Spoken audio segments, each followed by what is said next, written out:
Hello, my name is Nick Weaver. This is for the Why I Teach assignment. And so when we were asked the question, um, why do you want to teach, or why do you teach, why do you want to become a teacher, that question, the answer for me just really stems from the fact that I grew up with a single mom. And, growing up and going to, you know, originally I started in private school in New York and then moving to Florida in the second grade, going to public school where it was kind of like more of a fend for yourself, a lot less nurturing of an environment. It was just, I was overcome by this kind of separation anxiety where I didn't want to be away from my mom just because that was really the comfort zone that I had known for so long. She was a teacher at the private school that I attended in New York called City Harvest Christian Academy. And so she taught there, so she was always really accessible for me. I could get to her when there was a problem in school.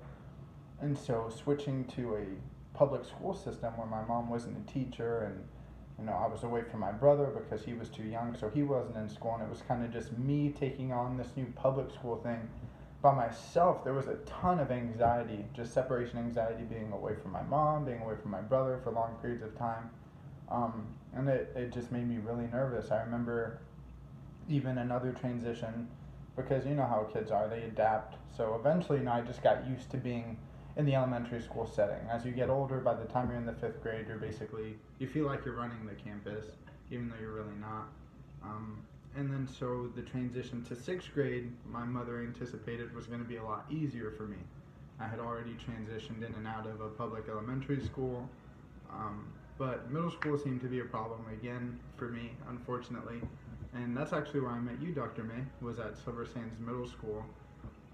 And so sixth grade was a really, really hard year for me, just incredibly hard. I remember when my mom would drop me off at school, I would cry every day. And it was just because I wasn't used to being separated from her. Huge mama's boy.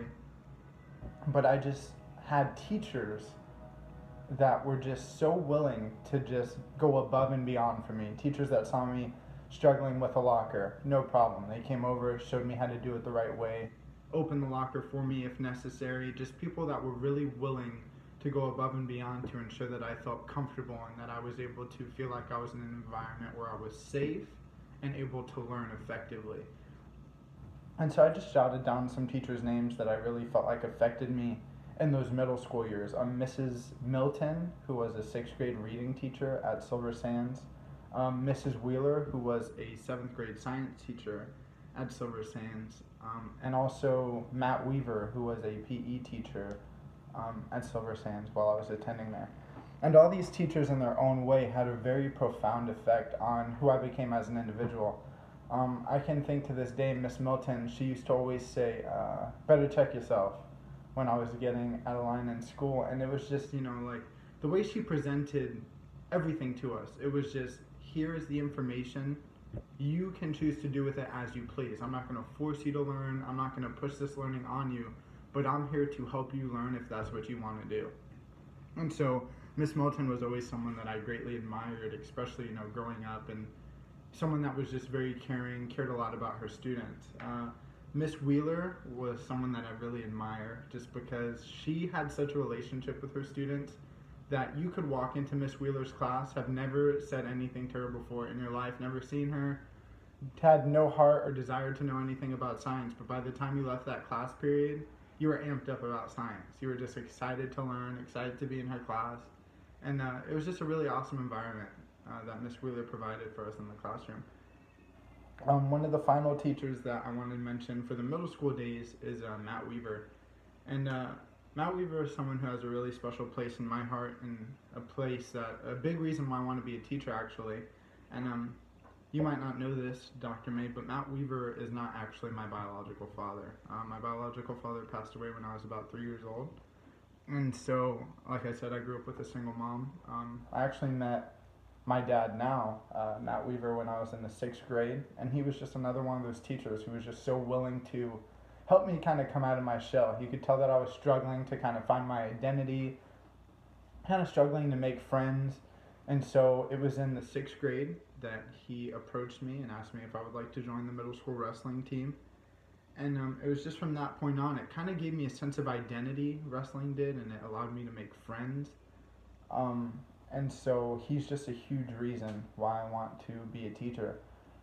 Just to give that same opportunity to students that are maybe struggling, give them a father figure, give them someone stable, give them someone who truly cares about them in a way that maybe they haven't experienced before.